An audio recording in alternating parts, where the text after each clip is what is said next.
Hei, hea jahimees.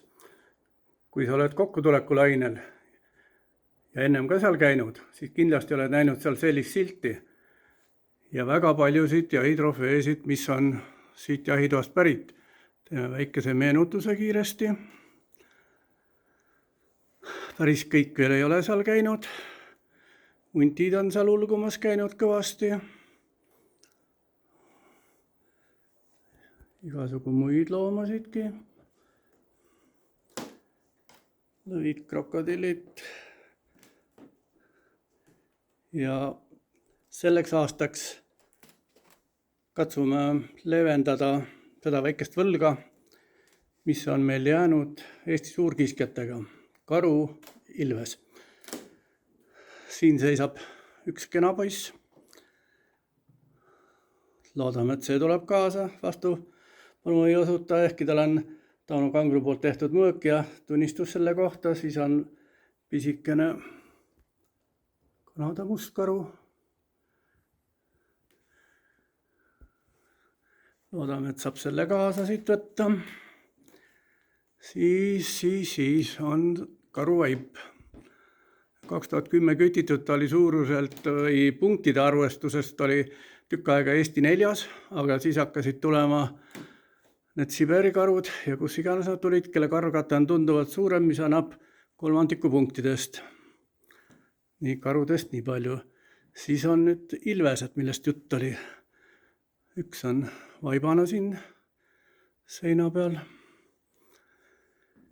Siin on Ilves Janno, mis oli Tallinna loomaaias 22 aastat. Siit läks ta sinna Tallinna loomaaida ja Mati Kaaluga oli kokkulepe, kui tema maineteekond täis saab, siis ma saan ta tagasi. Siin ta on. Kõigil on tunnistused juures. Kõik on väga ametlik selle asja juures. Siin on veel üks ilves.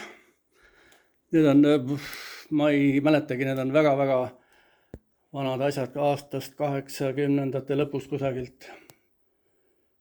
Või 90ndate algus ei mäletagi. Need annab muidugi kõik tuvastada.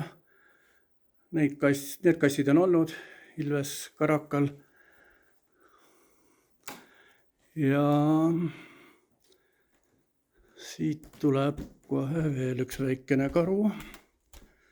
See on hästi kurva saatusega iseenesest.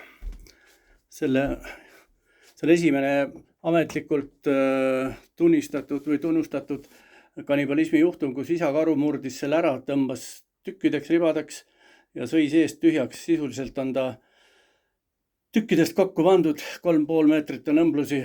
Kõik on ka pildis ja videos olemas. Nii et kui aega mahti, saame seda vaadata. Ja nii ta on, kes kohale tuleb, näeb seda kõik oma silmaga. Selline on ta, see jahituba siin sellisena, laias kaugelt vaadates. Aknast on ka selline vaade. Laua taga saab muidugi istuda ja jahijuttusid vesta ja kuulata.